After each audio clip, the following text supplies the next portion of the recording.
Chair now recognizes himself for 5 minutes for an opening statement.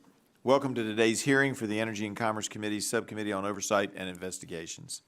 We depend on our electric infrastructure for many of the activities essential to our daily life: heating and cooling our homes, powering industrial operations, operating medical equipment, and treating our water supply.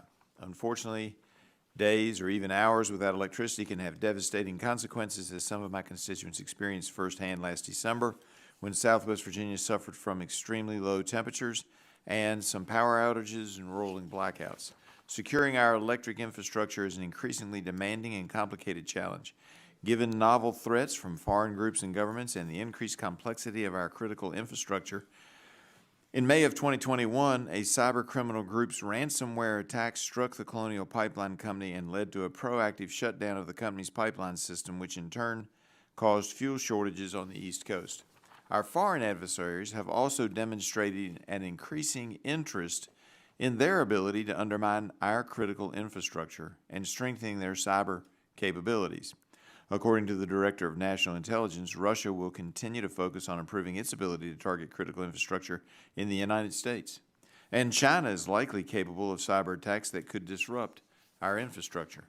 In fact, just last week, reports emerged that Chinese-backed hackers have infiltrated email accounts at the State Department and the Department of Commerce.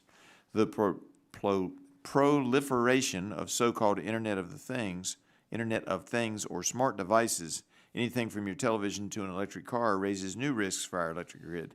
The implications on grid security have not been fully fleshed out. Additionally, last December, the Environmental Protection Agency published proposed greenhouse gas standards for fossil fuel-fired power plants, which could burden dependable resources such as coal and natural gas and force generation facilities offline, jeopardizing reliable baseload power.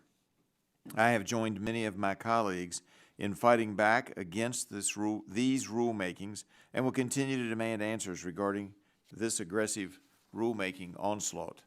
Further, last year, the Department of Energy proposed new energy efficiency standards for distribution transformers, which I believe would severely exacerbate already serious supply chain constraints for this equipment. This is terrible timing on the Department of Energy's part. To combat this supply chain threat and potential danger to our grid, I'm an original co-sponsor of Congressman Hudson's legislation, the Protecting America's Distribution Transformer Supply Chain Act. That bill prevents the Department of Energy from implementing new distribution transformer standards for 5 years, probing federal efforts to secure our critical infrastructure, exploring risks that need further attention, and identifying opportunities to enhance cooperation among stakeholders is an important task for this subcommittee. To that end, on May 16th of this year, I convened a hearing to examine the work of 3 of our sector-specific agencies in protecting their respective critical infrastructure sectors from cyber threats. At the hearing, members of this subcommittee questioned the Director of the Department of Energy's Office of Cybersecurity, Energy Security, and Emergency Response on the Department's efforts to secure energy systems and coordinate with energy infrastructure operators to accomplish this shared goal. I hope we can build on that discussion today. We have more infrastructure security experts with us today to share their knowledge with us. First, we welcome Mr. Manny Cancel of the Electric Information Sharing and Analysis Center, or ISAC. ISAC compiles and analyzes security data for the electric industry, coordinates incident management, and circulate mitigation strategies among the various stakeholders. Also joining us is Mr. Sam Chanowski of the Idaho National Laboratory. As part of the Department of Energy's National Lab Complex, Idaho National Laboratory hosts research and testing to strengthen the electric grid and critical infrastructure security, among other activities. We also welcome the Honorable Bruce Walker, President and Chief Executive Officer of the Alliance for Critical Infrastructure Security, and who formerly served as Assistant Secretary for Energy at the Department of Energy.